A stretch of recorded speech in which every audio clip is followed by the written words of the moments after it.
श्रावणातील सोमवार हा शर्कयोगाचा योग आणि यामुळे भाविक भक्तांचा आनंदाला पारावर उरलेला नाही आणि मी सध्या भीमाशंकर मंदिराच्या परिसरात आहे। 12 ज्योतिर्लिंगापैकी एक असणाऱ्या अर्धनारी नटेश्वराच्या मंदिराचं दर्शन घेण्यासाठी भाविक मोठ्या प्रमाणात या ठिकाणी येत असतात। माझ्या पाठीमागे पाहू शकताय की या ठिकाणी राज्याच्या कानाकोपऱ्यासह देशाच्या विविध भागातून मोठ्या प्रमाणात भाविक भक्त आपल्या या बंबम भोलेच्या जयघोषामध्ये हर हर महादेव करत मोठ्या प्रमाणात दर्शनासाठी येत असतात। या दर्शनानं खरं तर मन तृप्त करत असतात। या भावसागरामध्ये डुबलेल्या या भाविकांचं खरं तर आपण संवाद साधणार आहे। काय सांगाल, कुठनं आलेला आहात आणि कसा प्रवास झाला आणि आजच्या दर्शनानं काय वाटलंय? माझे नाव निलेश जाधव, मी चिंचवडवरून आलो, चिंचवड पुणे। तर मी आणि माझे सहकारी मित्र आम्ही रात्री प्रवास चालू केला होता।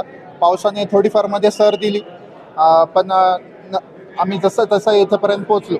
पार्किंगचं नियोजन जसं पोलीस कर्मचाऱ्यांनी खूप व्यवस्थितरित्या केलेलं आहे आणि पुढे दर्शनाची रांग म्हणा, बाकीचं व्यवस्थापन म्हणा तर व्यवस्थितरित्या हँडलिंग केलेलं आहे। सकाळी लवकर दर्शनाच्या रांगेत लागलो होतो आणि श्रावण मासाराम सोमवारी महादेवाचं दर्शन घेऊन खूप छान वाटतंय।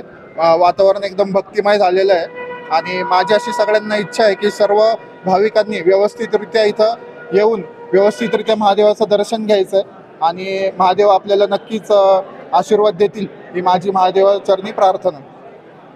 नक्कीच सह्याद्रीच्या कुशीत वसलेल्या या भीमाशंकराला श्रावण मासाच्या सरींनी सुद्धा नाहून घातलेला आहे। त्याच त्यांच्या भाविक भक्तांना सुद्धा या धारधुक्यात सरींच्या माध्यमातून भक्तिमय असा आशीर्वाद देताना पाहायला मिळत आहे। अमोल दरेकर, जय महाराष्ट्र, भीमाशंकर, पुणे।